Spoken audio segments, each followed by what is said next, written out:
I never thought helping my neighbor carry groceries would end with me pressed against her bathroom door at 2 in the morning, holding my breath while her ex-husband pounds on the front entrance demanding to know if I'm inside.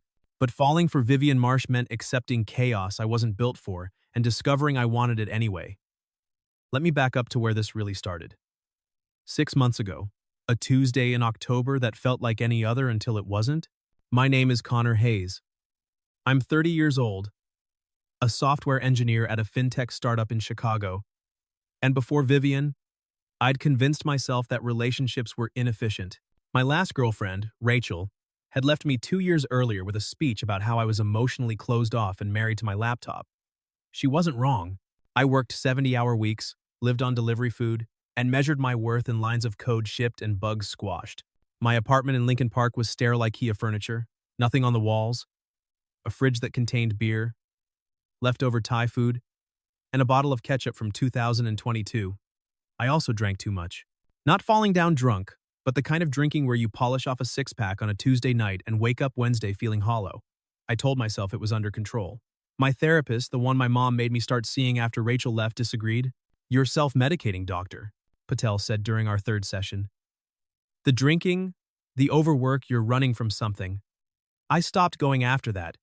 Too close to the truth. I met Vivian because I'm an idiot who doesn't watch where he's going. I was coming home from a 14-hour shift, my brain fried from debugging a payment system that kept crashing in production, my eyes glued to my phone as my boss slack-bombed me with questions I didn't have answers for. I pushed through the lobby door of our building and nearly collided with her. She was juggling 4 grocery bags, paper, not plastic, overflowing with produce in glass jars, her keys clenched between her teeth, trying to hit the elevator button with her elbow. One bag was slipping, a baguette poking out the top at a dangerous angle. "Sorry, here, I grabbed 2 bags before they hit the floor, the weight of them surprising me." She pulled the keys from her mouth and smiled, a little breathless, a little embarrassed. "Thank you. I thought I could ninja this in one trip." Clearly, I have an overinflated sense of my own capabilities. Up close, she was striking. Tall, maybe 5 to 7, with auburn hair that fell just past her shoulders, threaded with silver she didn't bother hiding. She had green-brown eyes, the kind that changed depending on the light, and a scar on her chin that looked like it had a story. Fine lines bracketed her mouth and eyes, the kind that come from decades of smiling. She wore jeans that fit well, a navy sweater that had seen better days, and running shoes with mud on the soles. I guessed early 40s, maybe older. There was something about her, a groundedness, a presence that made me forget I was exhausted. "Which floor?" I asked, hitting the elevator button. 5? You? 4. Ah, the mysterious 4th-floor neighbor. "I've seen you around but never gotten your name." She shifted the remaining bags and extended a hand. "Vivian Marsh. 5C. Connor Hayes. 4B. Her handshake was firm, her palm warm and slightly rough, like she spent time outdoors. The elevator arrived with a mechanical groan. We stepped inside, and I noticed the bags I held were heavy, canned tomatoes, a bottle of red wine, a wedge of Parmesan wrapped in wax paper. Real food, adult food, not the frozen burritos and energy drinks I considered a balanced diet. "Big dinner plans?" I asked, trying to make conversation. She laughed, a sound that was easy and unguarded. "Just stocking up. My kids are coming this weekend, and they eat like the world's ending." "Teenagers."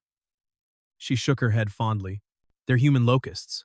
Kids, teenagers." I filed that information away, along with the realization that she was probably older than I'd first thought. Mid-40s? Maybe. The age gap between us stretched in my mind, and I told myself it didn't matter. We were just neighbors. This was just small talk. The elevator stopped on 5. "Would you mind helping me to the door?" she asked. "I can take it from here." "Sure." Her apartment was at the end of the hallway, 5C marked in brass numbers that had tarnished to green. She unlocked the door, painted a deep teal, a small wreath of dried flowers hanging from a nail, and I followed her into a space that was everything mine wasn't. Warm, lived in, cluttered in the best way.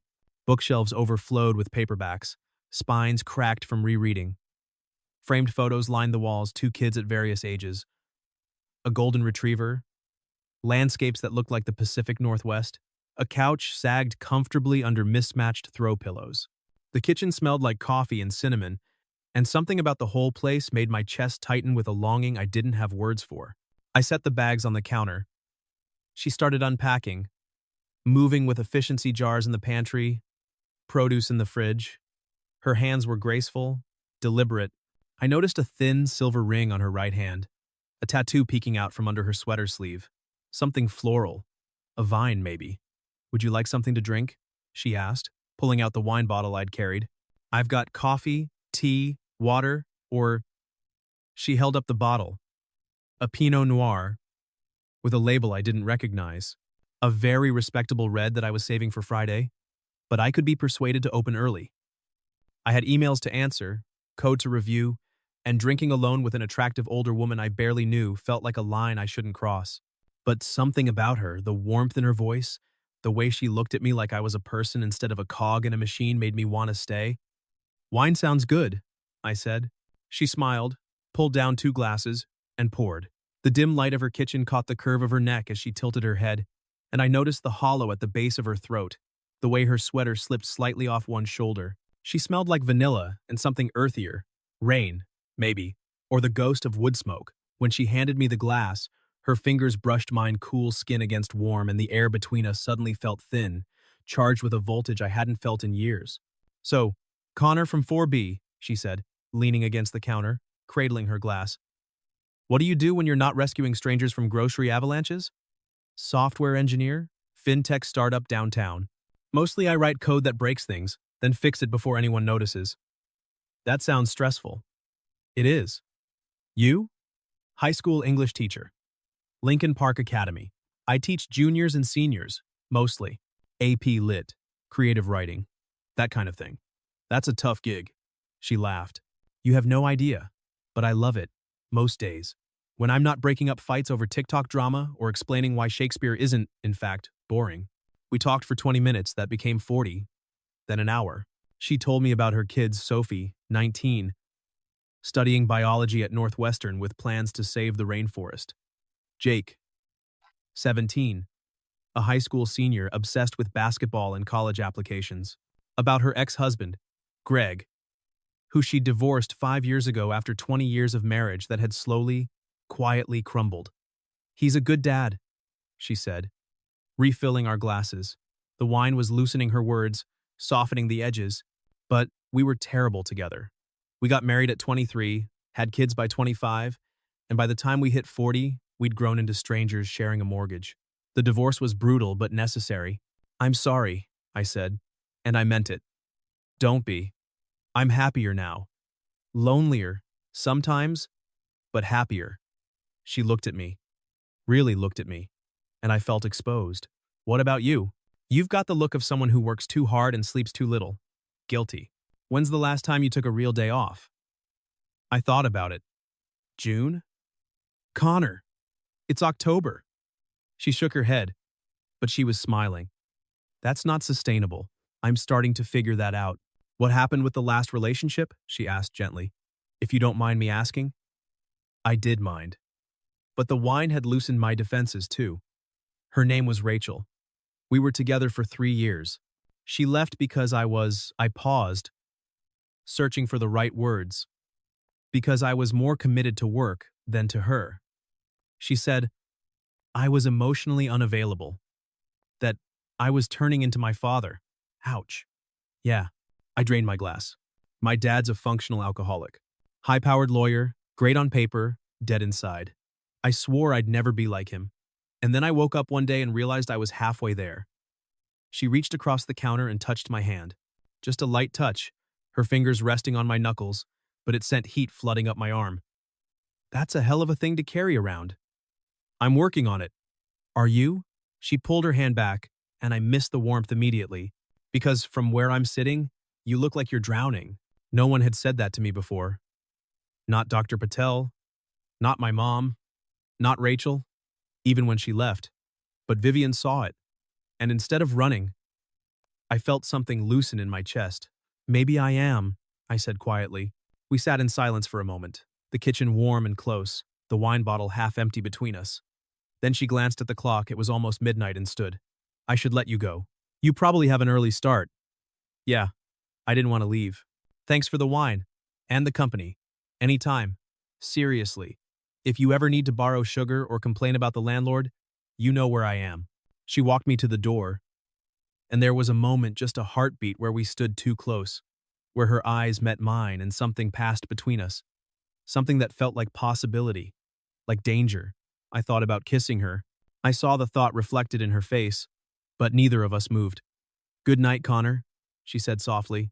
"Good night." I went back to my apartment and lay in bed, staring at the ceiling, the taste of wine still on my lips, and knew I was in trouble. Over the next few weeks, I started running into Vivian everywhere. In the lobby as she left for work, a tote bag full of essays slung over her shoulder. At the corner coffee shop, both of us bleary-eyed at 7 in the morning. Once, in the elevator at midnight, both of us in sweatpants, her carrying a bag of late-night tacos, me holding a six-pack, I told myself I wouldn't finish in one sitting. "Rough day?" she asked, eyeing the beer. "Rough week? Want to talk about it?" I did. And somehow, we ended up on her couch at 1 in the morning, eating her tacos and drinking my beer, talking about work stress and insomnia and the strange loneliness of city living. She had this way of listening fully present, not just waiting for her turn to talk, that made me spill things I'd never told anyone. About my dad's drinking. About Rachel's final words. "You're not a bad person, Connor. You're just not a person I can love." About the way I woke up most mornings feeling like I was running a race I'd already lost. "You're too young to be this tired," Vivian said, her voice gentle but firm. "I'm 30. Exactly. Too young." She pulled her knees to her chest, her socked feet tucked under her. "When I was 30, I was pregnant with Jake, teaching full-time, and trying to keep my marriage from falling apart. I thought exhaustion was just what adulthood felt like. It took me another decade to realize I was wrong. What changed? I stopped waiting for permission to take up space, to want things, to say no." She looked at me. "You should try it sometime." Saying no? Wanting things. The air shifted. We were sitting close enough that I could see the flecks of gold in her eyes, close enough to smell her shampoo, something herbal, lavender maybe. My heart kicked up, loud in my ears, and I thought about closing the distance. About kissing her. About all the reasons I shouldn't. Her phone buzzed, shattering the moment. She glanced at it, a text from Jake, and stood abruptly. "I should let you get some sleep." "Yeah. Thanks for the talk. Anytime." But I could still feel the heat of her beside me, the almost of what hadn't happened. A week later, her kitchen sink started leaking. She knocked on my door on a Saturday morning, looking frazzled, her hair in a messy bun, a coffee stain on her t-shirt. "I have a weird favor to ask." "Shoot." "My sink is staging a rebellion, and the landlord won't send anyone until Monday." I don't know anything about plumbing. Do you? I didn't. But I said, "I can take a look." Her kitchen was a disaster, cabinet doors open, towels soaked, a shallow puddle spreading across the floor. I crawled under the sink with a wrench from her surprisingly well-stocked toolbox and tightened the pipe fitting. It wasn't a permanent fix, but it stopped the leak. "You're a lifesaver," she said, handing me a towel. Our fingers touched as I took it, and neither of us pulled away immediately. The contact lingered, her thumb brushing my wrist, my pulse jumping, and when I finally let go, the air felt heavier. "How can I repay you?" she asked, her voice a little unsteady. "Dinner? I make a mean lasagna." "You don't have to. I want to. Besides, you look like you could use a home-cooked meal. When's the last time you ate something that didn't come in a plastic container?" I thought about it. "Honestly, I don't remember." She laughed. "Tonight, 7. No excuses." I showed up at 6:55 with a bottle of wine, a better one than I usually bought, and found her in the kitchen, flour on her cheek, the air thick with the smell of garlic and tomatoes. She'd changed into a dark green dress that hit just above her knees, and her hair was down, falling in soft waves around her shoulders. She looked beautiful. Not magazine beautiful. "You clean up nice," I said. She laughed, brushing flour from her hands. "You too. Though I feel like I'm underdressed for my own kitchen." "You're perfect." The word hung between us, heavier than I'd intended. She held my gaze for a beat too long, then turned back to the stove. "Sit." Wine's on the counter. Dinner was everything she'd promised, lasagna layered with ricotta and spinach, garlic bread that left butter on my fingers, salad with a vinaigrette that tasted like summer. We ate at her kitchen table. The one with mismatched chairs and a succulent in the center. Candles flickering between us, even though it wasn't particularly romantic. Just practical because one of her overhead lights had burned out. We talked about books she'd just finished rereading The Remains of the Day by Kazuo Ishiguro, and I'd never read it. You have to, she said, her eyes lighting up. It's about this butler in England who's devoted his entire life to service, to being perfect, to never making a mistake. And then at the end, he realizes he's wasted it, that he loved someone and never told her. And now it's too late. That sounds depressing. It is, but it's also beautiful, because it's about what happens when you choose duty over desire. When you're so afraid of making the wrong choice that you don't make any choice at all. She leaned forward, her elbows on the table. Have you ever felt like that? Like you're so busy doing what you're supposed to do that you forget to do what you want? Every day, I said quietly. What do you want, Connor? The question hung in the air. Impossible to answer honestly without changing everything. I looked at her, the candlelight catching the angles of her face, the silver in her hair, the way her dress dipped slightly at the collarbone, and I wanted to tell her the truth. That I wanted her. That I'd been thinking about her for weeks. That every time I saw her in the hallway or the elevator, my day got a little bit brighter. But I was 30 and she was 45 and she had kids and an ex-husband and a whole life I had no right to complicate. I don't know, I lied. She held my gaze, and I saw the flicker of disappointment cross her face. Then she smiled, but it didn't quite reach her eyes. Well, when you figure it out, let me know. We finished dinner and moved to the couch with the rest of the wine. She put on music, something acoustic and mellow, a woman's voice I didn't recognize singing about loss and longing. We talked about her teaching, about the way her students frustrated and inspired her in equal measure, about a kid named Marcus who'd written a short story so good it made her cry, and another kid, Emily, who plagiarized an entire essay from SparkNotes and got caught, about the way she felt ancient sometimes, standing in front of a classroom full of 17-year-olds who thought 9/11 was ancient history and didn't know who Nirvana was. Do you ever feel like you're from a different generation? She asked, refilling our glasses. Like the world moved on without you? Sometimes, but I think everyone feels that way eventually. She looked at me, her expression vulnerable in a way I hadn't seen before. I feel invisible sometimes, like I'm aging out of relevance. My students look at me and see someone old. My ex-husband remarried someone 10 years younger and posts photos of them hiking and traveling, and I'm here grading essays on a Friday night. My daughter's in college, my son's about to leave, and I'm realizing I've spent the last 20 years being a mom and a teacher and a wife, and I don't know who I am without those roles. Her voice cracked, and then you show up, and you look at me like I'm not invisible, and it scares the hell out of me. Why does it scare you? Because you're 30. Because in 10 years, I'll be 55, and you'll be 40, and you'll wake up one day and realize you wasted your youth on someone who can't keep up? That's not, isn't it? She set down her glass, her hands shaking slightly. Connor, I like you, a lot, but I can't be someone's midlife crisis. You're not my midlife crisis. I'm 30. That's not even midlife. You know what I mean? Do I? Because it sounds like you're making assumptions about what I want without asking me. Then what do you want? She was looking at me now, her eyes bright with unshed tears, and I realized we were at a turning point. That whatever I said next would either push us forward or end this before it began. I leaned forward, close enough to see the flecks of gold in her eyes, close enough to smell her perfume, something floral and faint. Jasmine, maybe. I want you, I said. And then I kissed her. Soft at first, tentative, just a brush of lips. She froze for a heartbeat, and I thought I'd misread everything, that I'd ruined it, but then she kissed me back. Her hand came up to cup my face, and the kiss deepened, slow and searching, her mouth tasting like wine and something sweeter. When we finally pulled apart, we were both breathing hard. This is a bad idea, she whispered. Probably. I'm 45.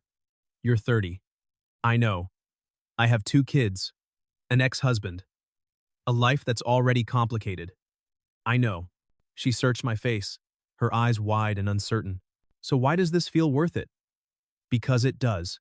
She kissed me again, and this time, neither of us pulled away. The next few weeks were a blur of stolen moments and careful secrecy. She didn't tell her kids. I didn't tell my friends. We existed in a bubble, fragile and perfect. She'd text me when Jake was at Greg's, and I'd come up the back stairs, and we'd cook dinner together or watch movies or just talk until 2 in the morning. She introduced me to poets I'd never read, Mary Oliver, Rumi, Naomi, Shihab, Nye, reading passages aloud while I listened, her voice turning the words into something alive. I introduced her to video games, and she was terrible but laughed so hard she cried when her character fell off a cliff for the 5th time. We were careful, deliberate, but I was falling, and I knew it. Then, 3 weeks in, reality intruded. We decided to risk going out a restaurant in Wicker Park, far enough from Lincoln Park that we thought we'd be safe. It was a Thursday night, and we were tucked into a corner booth, her hand resting on the table inches from mine. She was telling me about a faculty meeting that had devolved into chaos over whether to ban cell phones in classrooms, and I was only half listening because I was too busy watching the way her eyes crinkled when she laughed. And then I heard my name. Connor? Holy shit. Is that you? I looked up, and my stomach dropped. Brad, my coworker, grinning like an idiot, walking toward our table with a woman I vaguely recognized from office parties. Hey, man, what are you doing out here? Brad's eyes flicked to Vivian, then back to me, curious. I didn't know you were seeing anyone. My brain scrambled. Vivian looked at me, her expression carefully neutral, waiting to see how I'd handle this. I could lie. Say she was a friend, a colleague, someone innocent. Or I could own it. Brad, this is Vivian. Vivian. Brad. We work together. Brad extended a hand, and Vivian shook it, smiling politely. Nice to meet you. You too. Brad's eyes lingered on her, doing the math, and I saw the moment he registered the age gap. His smile faltered, just slightly, and then he recovered. Well, don't let me interrupt. Just wanted to say hi. See you Monday, Connor. He walked away, and Vivian's hand slipped off the table, disappearing into her lap. He knows, she said quietly. He doesn't know anything. Connor. He looked at me and saw. Saw what? That you're beautiful? That I'm lucky? That I'm old enough to be your? She stopped, biting her lip. This was a mistake. It wasn't. Then why do I feel like we're doing something wrong? I reached across the table and took her hand, lacing our fingers together. Because people are judgmental. Because society has rules about who's allowed to love whom. But I don't care about that. Do you? She looked at our joined hands, and I saw the conflict on her face. Want and fear, tangled together. I don't know, she whispered. But she didn't let go. We made it another month before Jake found out. It was a Saturday in January, and he was supposed to be at Greg's, but there'd been a scheduling mix-up. Vivian and I were in the kitchen. I just pulled her close to kiss her, my hands on her waist, her back against the counter when we heard the front door slam.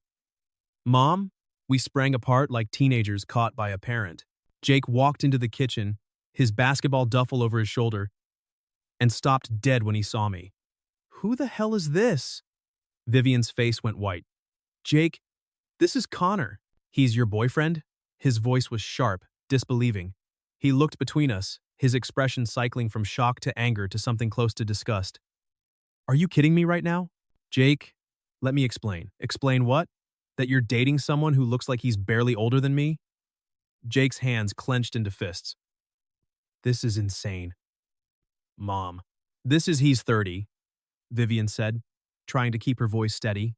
And you need to calm down. Calm down? You're dating someone 14 years older than me. 15, I corrected. Then, immediately regretted it. Jake turned on me, his face red. You think this is funny? You think it's okay to date my mom? I don't think it's funny. And yes, I think it's okay. Why? Because she's lonely? Because you think older women are hot? What's wrong with you? Jake, that's enough, Vivian said, her voice breaking. No, it's not. Does Sophie know? Does Dad? No. And you're not going to tell them. Why not? You're embarrassing yourself. Everyone's going to think I don't care what everyone thinks. Vivian's voice rose, and Jake flinched. I'm 45 years old. I've spent the last 20 years putting everyone else first. You, Sophie, your father. And for once, I'm doing something for myself. If you can't accept that, then what? Jake grabbed his duffel. Then you'll choose him over me? That's not what I said. But that's what you mean. He looked at me, his eyes hard. I'm going to Dad's. Don't call me. He left. The door slammed so hard the windows rattled. Vivian sank onto a chair, her head in her hands, and I stood there, useless, not knowing what to say, because I'd seen the look in Jake's eyes. Disgust, betrayal, and I couldn't blame him. That night, after I'd gone back to my apartment, Vivian texted me. Jake called Greg. He's furious. I don't know what's going to happen. I stared at the message, my stomach churning, and replied, we'll figure it out. But I had no idea how. 2 nights later, at 2:17 inches the morning, I found out exactly how furious Greg was. I was at Vivian's, Jake was still at his dad's, and we'd spent the evening trying to pretend everything was normal, cooking pasta and watching a movie neither of us paid attention to. We'd fallen asleep on her couch, tangled together under a blanket, when the pounding started. Bang! Bang! Bang! I jolted awake, my heart hammering. Vivian sat up, her face pale in the darkness. What bang? Bang! Bang! Vivian! Open the door! I know he's in there! Greg's voice, loud and slurred and furious. Vivian's eyes went wide. Oh my God! Is that Greg? He sounds drunk. Bang! Bang! Bang! Vivian, I'm not leaving until you open this door. We need to talk about what you're doing to our son. Go. Vivian hissed, pushing me toward the hallway. The bathroom. Now. Vivian, just go. I ran to the bathroom and closed the door, my pulse roaring in my ears. I pressed my back against it, holding my breath, listening to Vivian's footsteps as she walked to the front door. I heard the chain slide, the lock click. Greg, what the hell are you doing here? What am I doing? What are you doing? Jake told me everything. You're dating some 30-year-old? Keep your voice down. You'll wake the neighbors. I don't give a shit about the neighbors. Our son is devastated, Vivian. Devastated. He came to my place crying, saying his mom's having some kind of breakdown. I'm not having a breakdown. Then what do you call this? Dating a kid? Someone young enough to be… He's 30, Greg. He's not a kid. He's 15 years younger than you. Don't you see how this looks? I stood in the bathroom, my hands shaking, feeling like the biggest coward in the world. I should go out there. Face him. But Vivian had told me to stay, and I didn't want to make things worse. How it looks? Vivian's voice rose. Since when do you care how things look? You remarried 6 months after our divorce. To someone 10 years younger than me, if I remember correctly. That's different. How? Because I wasn't. He stopped. I wasn't trying to recapture my youth. Neither am I. Then what are you doing? I'm happy, Greg. For the first time in years, I'm actually happy. Is that so hard to believe? There was a long silence. Then Greg said, more quietly, Is he in here? No. Vivian, he's not here. It's 2 in the morning.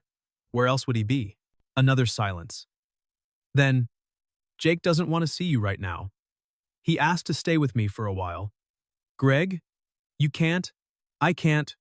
What? Let our son stay with me when he's upset? When his mother's making choices that hurt him? I'm not trying to hurt him, but you are, whether you mean to or not. I heard footsteps, heavy and unsteady. I'm going to say this once. Vivian, if this guy hurts you, if he breaks your heart and leaves you, don't come crying to me, because I warned you. And I'm not going to be the one to pick up the pieces. I don't need you to pick up the pieces. I'm not your responsibility anymore. No, but Jake is. And right now, he's my priority.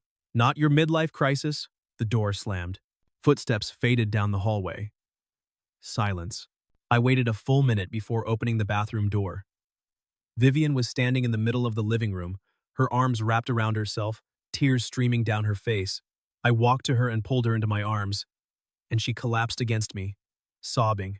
I'm sorry, she said, her voice muffled against my chest. I'm so sorry you had to. Don't apologize. That wasn't your fault. He was drunk. He doesn't drink like that. Jake must have really… Her voice broke. God, Connor, what are we doing?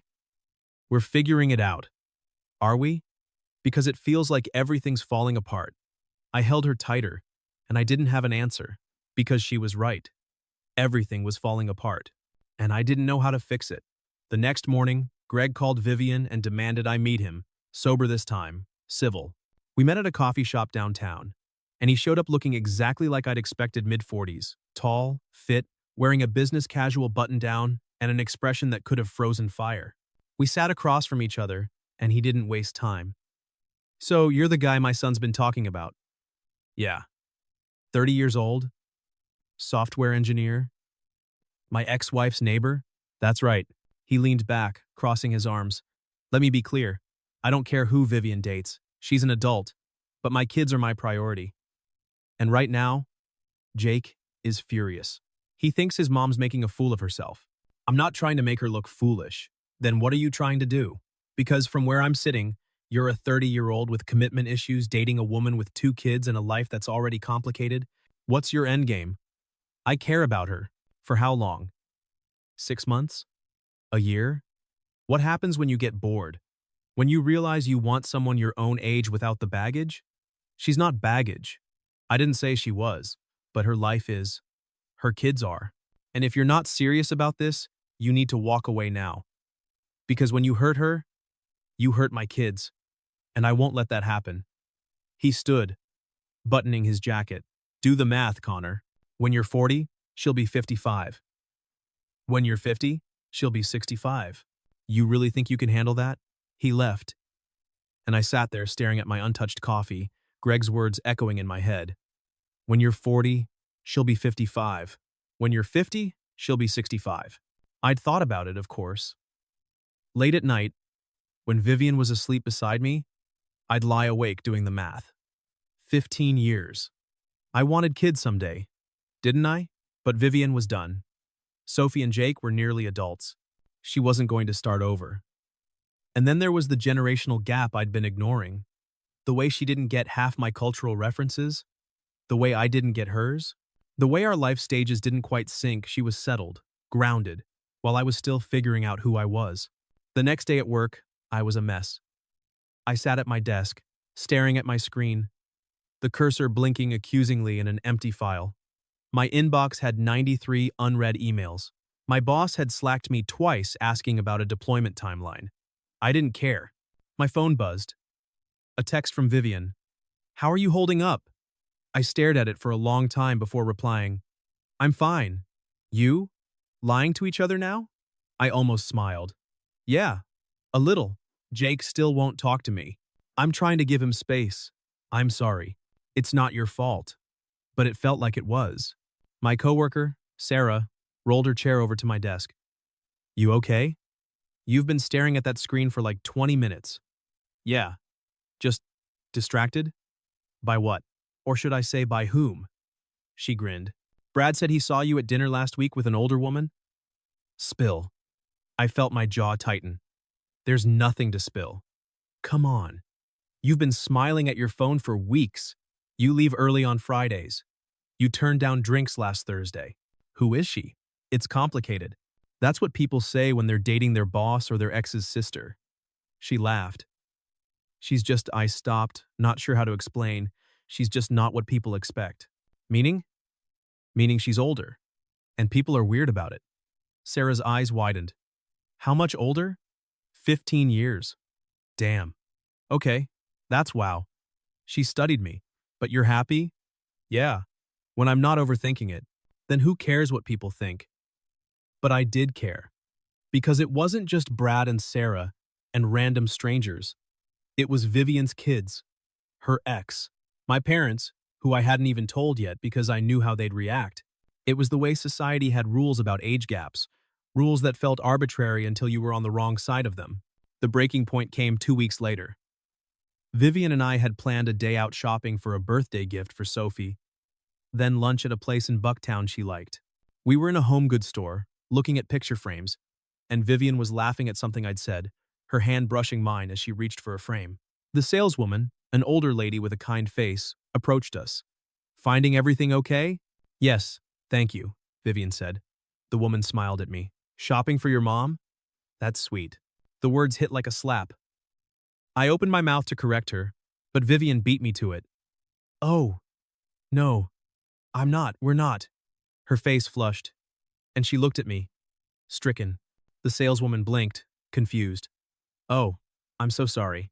I just assumed it's fine, Vivian said, her voice tight. She set down the frame.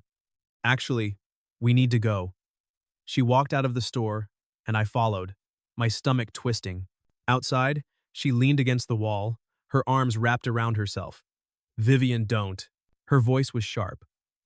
Don't tell me it doesn't matter. It doesn't. Yes, it does. She looked at us and saw a mother and son. That's what people see. That's what they'll always see. So what? Who cares what strangers think? I do. She turned to me, her eyes wet. I care, Connor. Because every time someone looks at us like that, it reminds me that I'm too old for you, that you should be with someone who stop.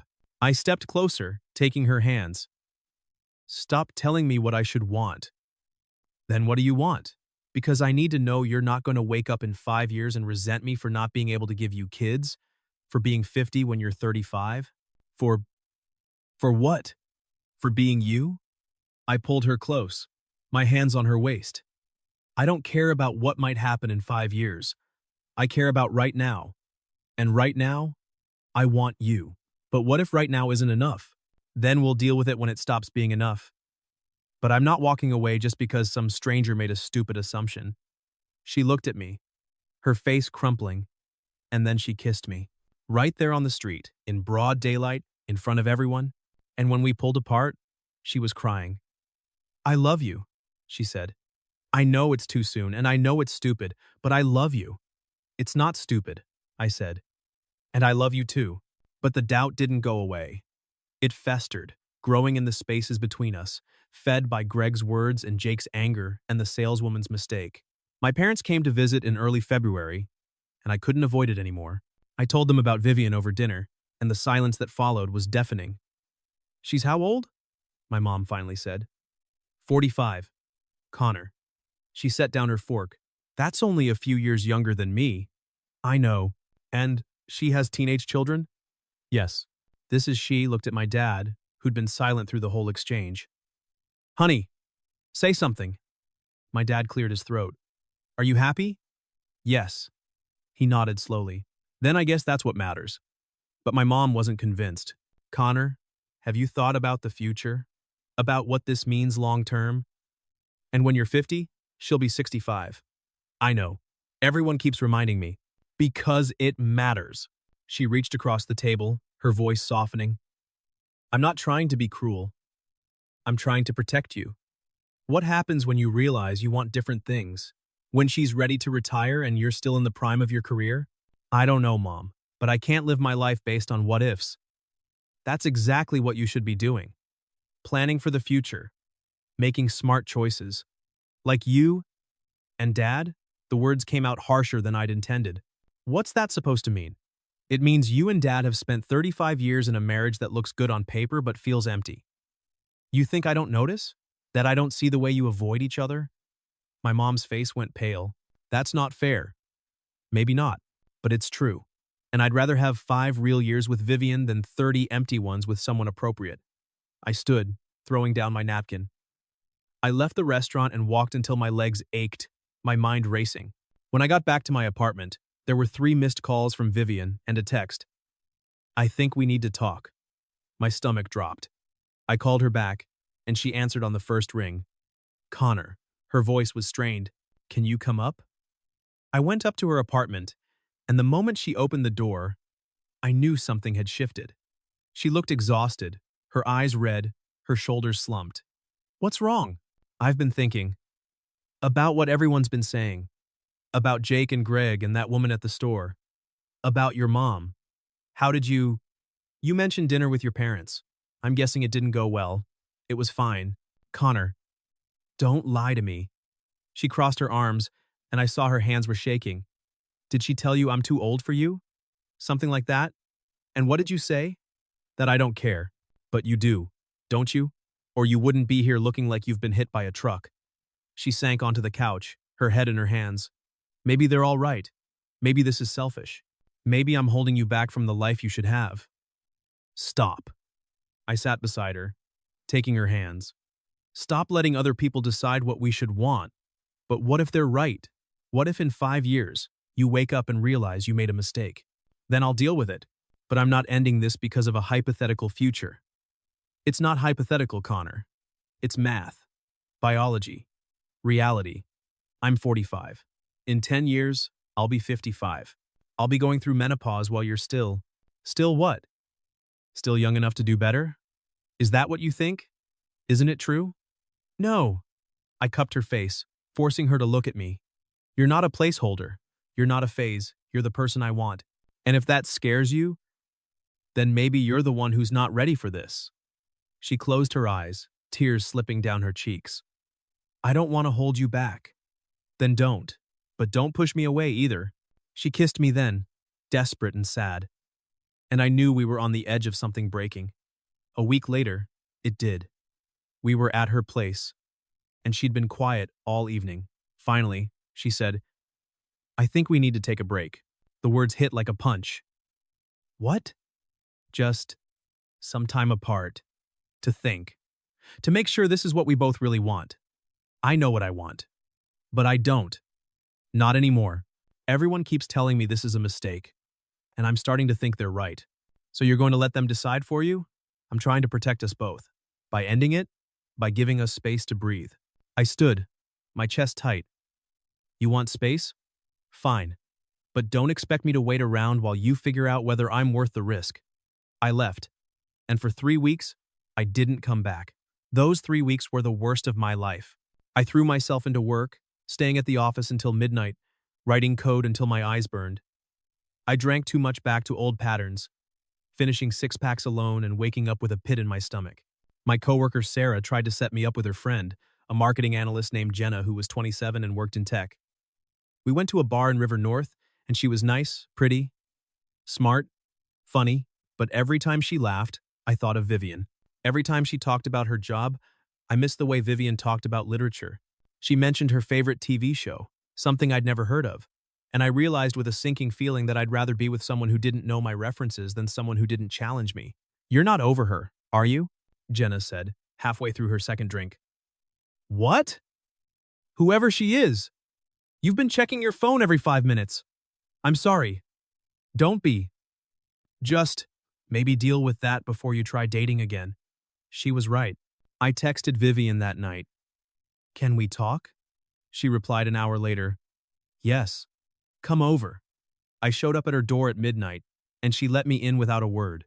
We sat on her couch, the same couch where this had all started, and for a long time, neither of us spoke. Finally, I said, I'm sorry. For what? For walking away.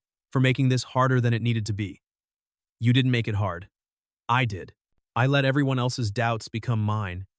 She looked at me, her eyes red. I missed you. Every day. But I was so scared. Of what? Of you realizing this is a mistake. Of Jake never forgiving me. Of waking up one day and being 60 while you're 45 and regretting all of it. Do you still feel that way? Yes. But I also realized something. I'd rather have 5 scared, imperfect years with you than 20 safe, empty ones without you. I reached for her hand. I don't know what's going to happen in 5 years. Or 10. I don't know if I'll want kids, or if the age gap will matter more later, or if we'll make it. But I know that right now, in this moment, I love you. And that's enough for me. Is it really? Yeah, it really is. She kissed me, and it felt like coming home. Over the next few months, things slowly improved. Jake started talking to Vivian again cautiously at first, then more openly. He met me for coffee in March, and we had an awkward but honest conversation where he admitted he'd overreacted. I was scared, he said. Scared of losing my mom. Scared of you being some temporary thing that would hurt her. But she seems happy. So, yeah, I'm trying to be okay with it. I appreciate that. Just don't screw it up. I'll do my best. Sophie came home for spring break and met me over dinner. She was cautious but kind, and by the end of the night, she pulled Vivian aside and said, He's good for you, Mom. Different. But good. My parents came around too. Slowly. My mom sent Vivian a birthday card in April, which felt like progress. Vivian and I are still together. Still figuring it out. The age gap is still there. The complications haven't gone away, but we talk about them now instead of letting them fester. Last week, I asked her if she ever regretted it. Regretted what? This. Us. She was quiet for a moment, then said, "No. I regret the time I wasted being scared. But I don't regret you." I kissed her, and I thought about all the people who'd told us this wouldn't work, all the math and biology and societal rules, and I realized something. Love doesn't care about your plans.